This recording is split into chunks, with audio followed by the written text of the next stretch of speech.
Alhamdulillah, I like to thank everyone in the beginning of this English part of the service. And I see in the audience of today a great number of brothers and sisters from interfaith, from universities, from other traditions and denominations, but we are all one community and one family of human family, and this is a great pleasure to see in the heart of a Muslim ritual prayer and the holy day of Friday.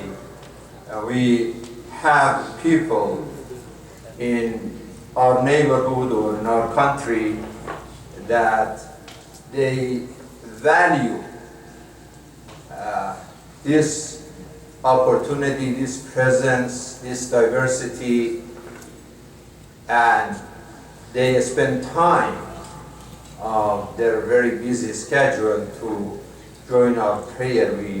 We appreciate your attendance, and we thank you for your presence. Last week I was talking about the challenge that we have when we deal with our children. And I think this discussion is important because it's summer and it's less work and less school.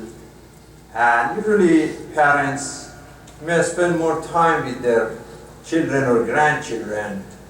And it is a timely subject. The Quran pays lots of attention to the foundation of family. وَاذْكُرْ فِي الْكِتَابِ إِسْمَعِيلَ. Remember Prophet Ishmael كَانَ يَأْمُرُ أَهْلَهُ بِالصَّلَاةِ وَالزَّكَاةِ, that he used to instruct his family to pay attention to prayer and charity. And we have the story of Jesus, that he said that the Lord, my Creator, instructed me to do prayer and charity and be nice to my mom. Even Prophet Muhammad also in the Quran, وَأْمُرْ أَهْلَكَ بِالصَّلَاةِ وَاسْتَبِرْ عَلَيْهَا. Encourage your family to pray and be consistent about that. Then there is another verse in the Quran, يَا أَيُّهَا الَّذِينَ آمَنُوا قُوا أَنفُسَكُمْ وَأَهْلِيكُمْ نَارًا. People of faith, save the souls of your souls and your family from fire, from destruction. So the family is the beginning of a journey of life. And that is the first school when the kids, they learn about love, about respect, about understanding, about responsibility. And then it is up to us to take care of the kids, the flowers of our life, the fruits of our life, the fruits of our family, whether they are boys or girls. كان علي بن الحسين عليه السلام إذا بشر بولد لم يسأل أذكر أو أنثى بل يقول أسوي فإذا كان سويا قال الحمد لله. When Imam Zayn al-Abidin received a news, for example, that God gave him a baby, he wouldn't ask, is it a boy or a girl? His question was, is the baby okay? And say, yeah, baby is healthy, baby is okay. We'll say, thank God, alhamdulillah. So that was not about gender. As a matter of fact, as you know that there was so much oppression against women in Arabia, the entire world at that time. And Prophet Muhammad, peace be upon him, he used to emphasize more on girls than boys, because he knew that was a time that people used to, some people ruthlessly used to bury their daughters alive, because they said, well, we are poor, we cannot take care of them, or it's going to be war and the woman cannot get involved in war, and that's going to be shame for us. For silly reasons, they used to bury their daughters alive, many of them. At that time, the Prophet said, نِعْمَ الْوَلَدْ الْبَنَاتِ. The best of your children are your daughters. مُلَتَّفَاتٌ مُجَهَّزَاتٌ مُؤْنِسَاتٌ مُبَارِكَاتٌ. They are nice, they are friendly, they are blessing, they are touchy, they are loving, and they are ready to serve. I see this in my own kids. Like you see Muhammad Hussein, my son is 5 years old, and his sister, she is 4 years old. Many times when I'm leaving through the garage, she jumps and she says, Daddy, I want you to get water. She brings me water. I say, I already have water in the car. And she pushes, she wants me to take the water and open the garage and, you know, fix my shoes and do something to help. Subhanallah. And we never asked her, or nobody told her to do so.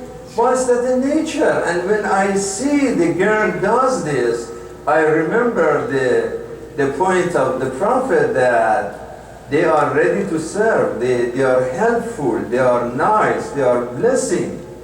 So at that time he was talking about girls more than boys.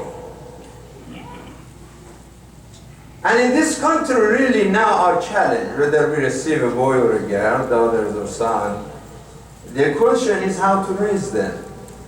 Because to have kids is not a big deal in this country. You know, even if somebody is poor and his income is low, doesn't have insurance, there's Medicaid, right? And people can have their babies almost free with the Medicaid and, you know, the government support. So someone may have even 5 kids or 10 kids. Yeah, although American used to be like 4 kids a family, now it's normally it's 2 kids a family. But the point is that not the number, but the quality.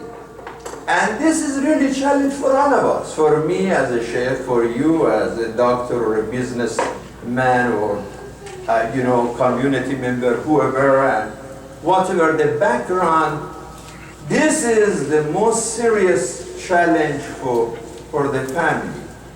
Whether our kids are getting spoiled, or whether they are raised with respect and responsibility. We have so many ahadith, and one of them from Imam Al-Qadim alayhi salam, يستحب غرامة الغلام في صغره ليكون حليما في كبره.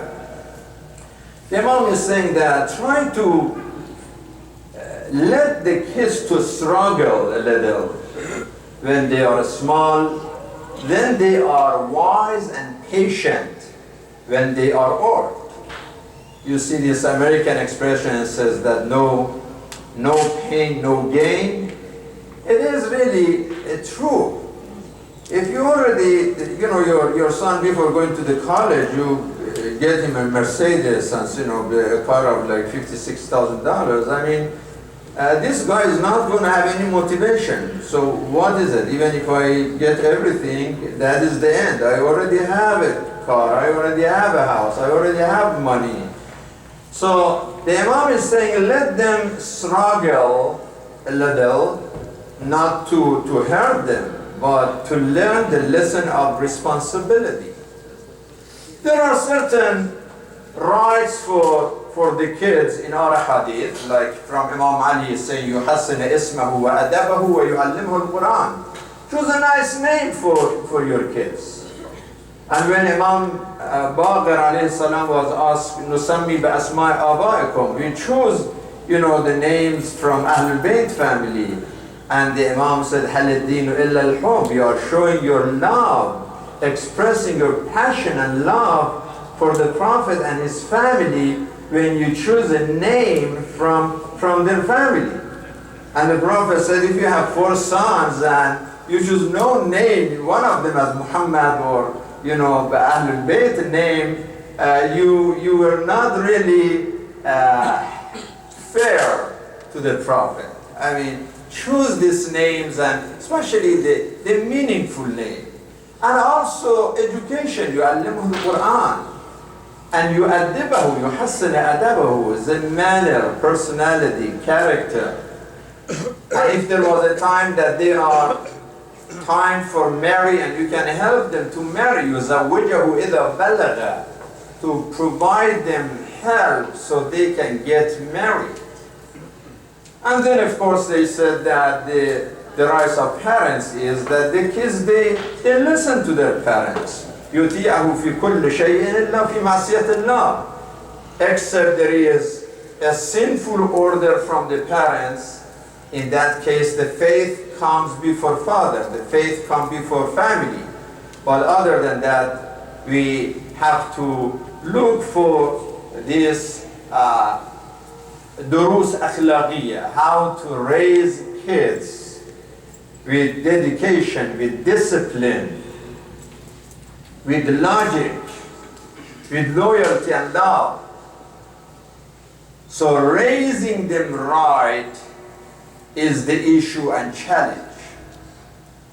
And it's not to be too tough with them. No, ارحموا صغاركم, be merciful to your children. أكثروا من قبلة أولادكم, kiss your kids. اعدلوا بين أولادكم, be fair. Provide justice when you treat your kids, your daughters, your sons, whoever, then make sure that you are fair to everyone. أكرموهم, you honor them, you respect them. أحسنوا آدابهم. إذا وعدتم الصبيان أوفوا لهم. When you promise your kids, perform your pledge and your promise. رحم الله من أعان ولده على بره. Help your kids to be good people, to do good things. Then Imam Ali said, ولدك ريحانتك سبعا وخادمك سبعا ثم هو عدوك أو صديقك. I'm sorry if this sound system a little hurts your ears. There are brothers who are working on our sound system. They started all over again. Hopefully by next Friday it's going to be okay. The Imam said, your kids, the first 7 years are like your flowers. The following 7 years, they are like your servants.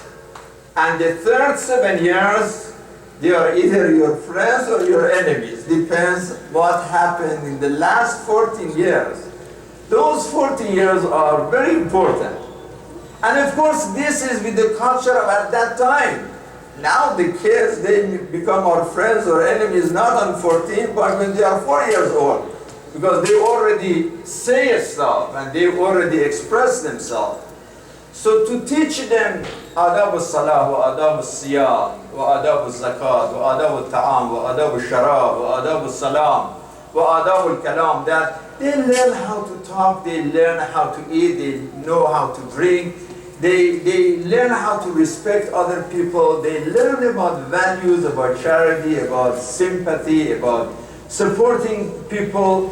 So these are the things that are important to raise our kids with, because Imam Sadiq alayhi salam said, إِنَّ خَيْرَ مَا وَرَّثَ الْآبَاءُ لِأَبْنَائِهِمْ الْأَدَبُ لَا الْمَالِ. The best legacy that you can leave for your kids is not a big account or a big car or a big house. I mean, these are material, no problem. It's good if you have it to share.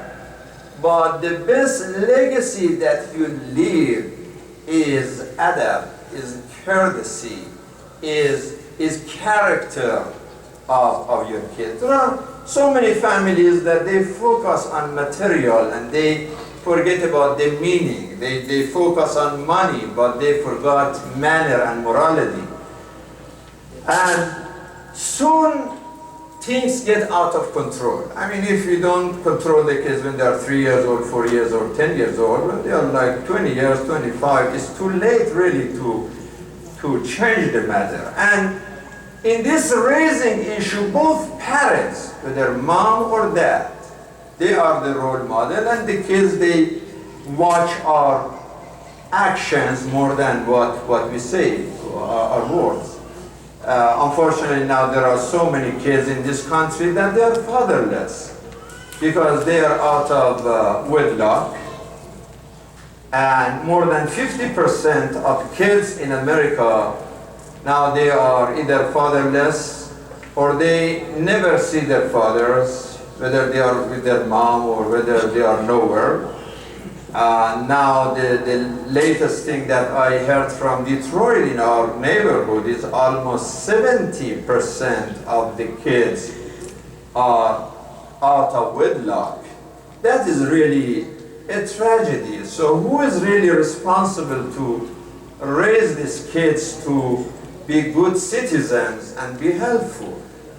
So when we see all this violence and crimes and cases of stealing and everything that's going on in this city, in this neighborhood, in this area, in this state, in this country, that is a big part of it, because the father has a big role to play. The kids, they need mom and they need dad as well. And if the father and mother, they are on the same page, it's very helpful. Even when they are on the same page and they help one another, still the children are challenged. What if really there is no this kind of cooperation and understanding? And raising the kids, as I say, is not just by being like a helicopter all the time, just to be too pushy and fly over the kids and too much restriction. And it is not to give them too much freedom. It should be a balance that they learn the responsibility, but at the same time they raise in a balanced way. If you go with the Old Testament, everything is just a stoning. Like you look at the Old Testament, if the son is not following, is that a stoning to death? It doesn't work for 21st century here now. If the girl go to her husband the first night and she is not virgin, bring her to the family and bring everybody in the city and stone her to death. That doesn't work anymore. I don't know if it was working even then. So it's not really too much pain and punishment that can actually bring this manner and raise the children responsibility, but with the technique of the standards of at-ta'lim wa tarbiyah, how to educate them and how to be a good example and good role model for the kids so they learn. And this is really a very scary thing in our time, because we have our kids and in front of us there is a big ocean, and we want our kids to go and swim in this ocean, but they don't know how to swim and they do not have a swimming jacket either. So what's going to happen if you just throw them in the water? And this is really the situation. And this is why you see there are people so ignorant in this country, because they were not raised right in their family to begin with. I mean, there was something in Texas yesterday that the Muslim community, they want to have a cemetery. My goodness, there are lots of people that are making a revolution that why Muslims want to have a cemetery over there. What's wrong with that? The Christians have cemetery, the Jews have cemetery, every community have cemetery. Muslims want to have a cemetery for their dead. Do the dead hurt you? I mean, are you scared of death now? You don't want it? And somebody was saying, that was in the news on TV last night, I was watching, he said that, well, if you want the Muslims don't come and buy this piece of land for cemetery, bring some pigs. If you put pigs there, then the Muslim, they don't like it. They don't approach that. I mean, sometimes you are shocked that, is it really the United States 21st century? What happened to those guys' brain? I mean, what do they think?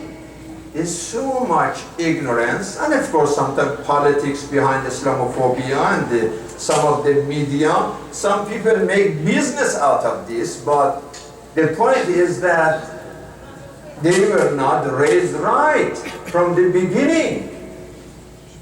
To share that, whether they were raised as Christians or Jews or Muslim or any, I mean, there are some values called family values. What happened to those family values? And now this guy is like in Louisiana, in Lafayette, this criminal. Now today they said his name was John. They didn't want to say even his name for 3 days. If his name Muhammad, the first moment they would say it, right? And they put he's Muhammad, and his father is Ali, and his grandfather is, they put the whole thing, right? The whole information. And talking about religion. In this case, they said they didn't want to say his name, and even now they are not talking about his religion. But finally they say his name was John. If it was Ja'far, the first day you would hear about that. So all of this problem that you see here and there is that the values were not taught in the family from the beginning. And I don't want you to think that, oh, this is an American problem, or a Christian problem, or a Jewish problem. Look at the Muslim world. The worst thing is happening. This guy who is calling himself Khadim al-Haramain al-Sharifain, King Salman, he called him Khadim. He is Kha'in al-Haramain al-Sharifain. He is a traitor. He is not a service. My goodness, how embarrassed. This guy today, he is Arabian, south of France, and with 1,000 people. 1,000 people are with King Salman. They go to the area called Dazur, and there is a beach and an area. He has his personal villa over there, but because 1,000 members of royal family with the king, and they reserve 450 rooms in the biggest hotel in the area. And now the beach, which is public for everyone, they made it now private for 3 weeks. It's not for 1 day. The guy want to stay there for 3 weeks. And swimming and a villa with 1,000, I don't know how many men, how many women, what's going on, 1,000 over there. And now, the people are French, they are protesting that this is a public area. You made all this police just because they have money and they do lots of shopping. Now, morality and public doesn't matter anymore. And this is the same guy who is committing war crimes in Yemen. Out of 24 million people in Yemen, 80% of this population are in desperate need of international humanitarian help just for food and water and medicine. And majority of them not receiving it. People are dying under bombardment, no medicine, starvation, thirst, disease. And this is the guy who claims that he represents Islam. He represents the holiest places, Mecca and Medina, haram alayh. Shame on him. So these people, they were not raised right just because they were in Mecca or just because they were in Riyadh. So this problem is a general problem that we are facing with. Look at the reaction. There is a peace negotiation between Iran, United States, and the six powers. For almost more than 10 years, they say Iranian nuclear weapon is dangerous, dangerous, dangerous. Now, they talked for more than 20 months, and they got an agreement, no more atomic bomb. If you are honest, you should welcome, you should be happy. You say, aha, that is what we're looking for. But even after that happened, they are angry. They continue from AIPAC, then the Israeli groups in New York. They dedicated $20 million to oppose President Obama and to oppose this peace agreement that's not implemented yet. It is just on the paper, and they cannot tolerate it. The Israeli ambassador said, "Oh, look at the Iranian foreign minister, he is laughing. Then something should be wrong." They cannot even tolerate somebody be happy and somebody smile. What kind of world of hypocrisy and hate that we are dealing with? That even promotion of peace is a big crime now? Is a serious thing to say we want peace? Because some guys, they are looking for war, because they make business of war. When Netanyahu says this is the biggest historic mistake of this sixth power, is insulting everybody. So you are right and everybody else is wrong. That's what you are saying. It's just shame. How many more wars you want in the Middle East? You destroyed Iraq, you destroyed Syria, you destroyed Yemen, you destroyed Gaza, you destroyed Afghanistan. Are you looking even for more war? This is the situation that we are dealing with, brothers and sisters. And where is the solution? Solution is starts from our heart, and the family is the heart of community, the family is the heart of society. And that is where we start a lesson of peace and passion and respect and discipline and determination and dedication and education and purification of soul and leadership and wisdom. All this starts from the family. And this is the biggest challenge that we as parents, as family members, as fathers and mothers, we have. And this is a very, very serious issue, because now the family itself is under fire. The family definition is changing. There is a huge flood against family in our society. And how can we save our soul and our kids that they stay loyal to the true traditional values? I'm not talking about bad tradition. I'm talking about the real good traditions that should be protected. And of course, bad traditions is broken, no problem. So this is why I encourage everyone, when you come to prayer, even sometimes the kids are bothering, but no problem. Let them come to the masjid on Friday. Let them learn. Let them join the Youth of Wisdom. The Youth of Wisdom are going to meet tomorrow 4 o'clock here at the House of Wisdom. And I'd like to ask our youth to join the Youth of Wisdom. You have a huge future ahead of you. We want you to be the leaders, not just the followers of the media, followers of foolishness, and followers of bad customs, and be easily brainwashed and breezy, ignorant, and get involved in violence and terrorism and war. Let us, as a Muslim community, be part of solution, part of peace, part of mercy, part of justice. Stand for what is right, stand for justice, and stop injustice and sin and oppression anywhere, anytime, with all we can, with all our energy, our ability. That is our duty. So raising the kids and make them responsible, respectful leaders for the future is the answer for this mess that we see. There is a huge mess in the Middle East. I don't know when this mess will end. It's a huge.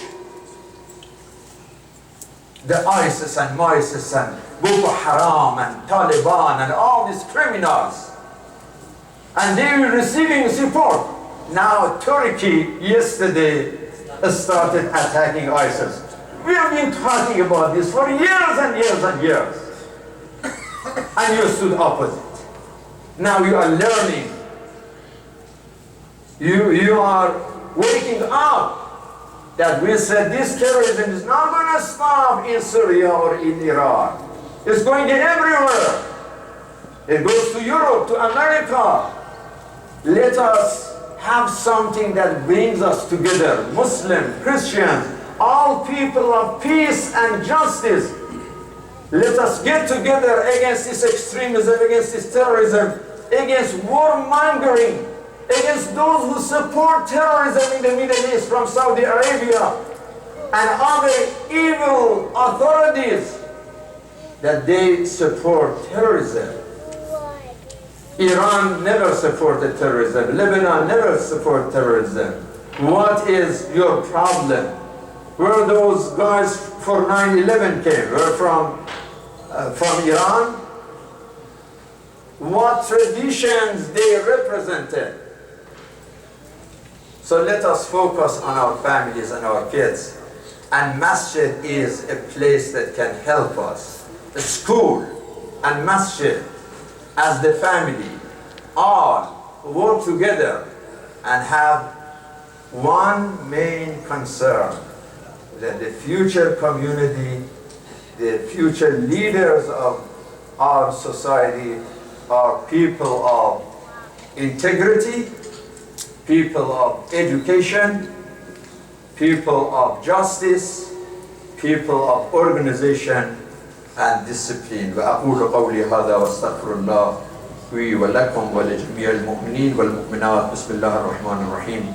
إذا جاء نصر الله والفتح ورأيت الناس يدخلون في دين الله أفواجا فسبح بحمد ربك واستغفره إنه كان توابا وإلى الصلاة إن الصلاة تنهى عن الفحشاء والمنكر. صلوا على محمد وآل محمد. اللهم صل على